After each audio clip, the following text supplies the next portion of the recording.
गरुड़ पुराण का 18 पुराण में विशेष महत्व है।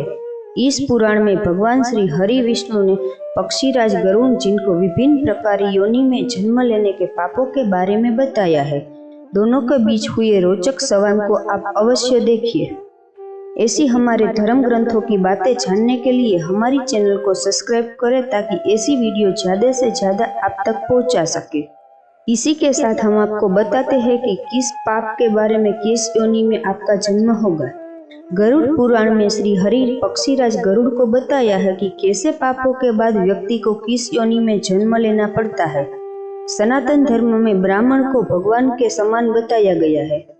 ब्रह्म हत्या का पाप शास्त्रों में यह बताया गया है कि यदि कोई मनुष्य जानबूझकर या भूल से किसी ब्राह्मण की हत्या कर देता है तो उसे ब्रह्म हत्या का पाप लगता है।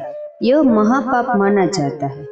ऐसे काम में साथ देने वाले मनुष्यों को भी कभी पाप नाम के नरक की यातना सहनी पड़ती है। गरुड़ पुराण धर्म कांड के अध्ययन 2 में बड़े ही विस्तार से बताया गया है कि जो पापी ब्राह्मण जैसे पूजनीय लोगों की हत्या करते हैं उन्हें मुर्ग, अश्व, शुगर और ऊंट की योनि में जन्म लेना पड़ता है।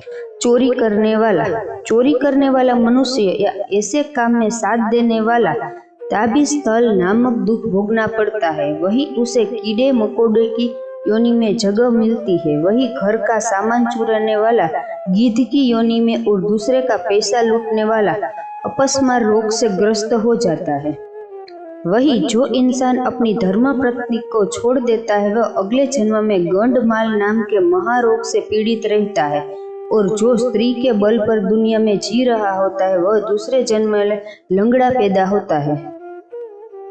दूसरे के पत्नी के साथ संबंध बनाने वाले गरुड़ पुराण में उल्लेख है कि दूसरे के पत्नी के साथ संबंध बनाने वाले व्यक्ति को घोर नरक में जगह मिलती है। फिर वहां उसे पहले भेड़िया या फिर कुत्ता, गिद्ध, सियार, सांप, कौवा और आखिर में बगुला जैसी योनि प्राप्त होती है। इस सब जन्मों के पूरा होने के बाद ही उसे मनुष्य योनि मिलती है। अगर हम शास्त्रों की माने तो देवताओं पूर्वजों को खुश किए बिना मरने वाला इंसान को 100 सालों तक कौवा की योनि में जन्म मिलता है। उसके बाद मुर्गा, फिर 1 महीने के लिए सांप योनि में रहने के बाद उसके पापों का अंत होता है। तब जाकर उसे मनुष्य के रूप में जन्म मिलता है। हत्या करने वाला आपको बता दे कि कोई भी व्यक्ति किसी की हत्या कर देता है तो इसे अपराध करने वाले को अगले जन्म में गधे की योनि का जन्म मिलता है। लेकिन अगर वही जिस शस्त्र में हत्या करता है उसी से उसकी भी हत्या हो जाए तो उसे मूर्ख योनि मिलती है, जिसके बाद वह मछली, कुत्ता और बाघ बनता है। इस योनि में जन्म लेकर अंतिम में वह मनुष्य योनि में जन्म लेता है।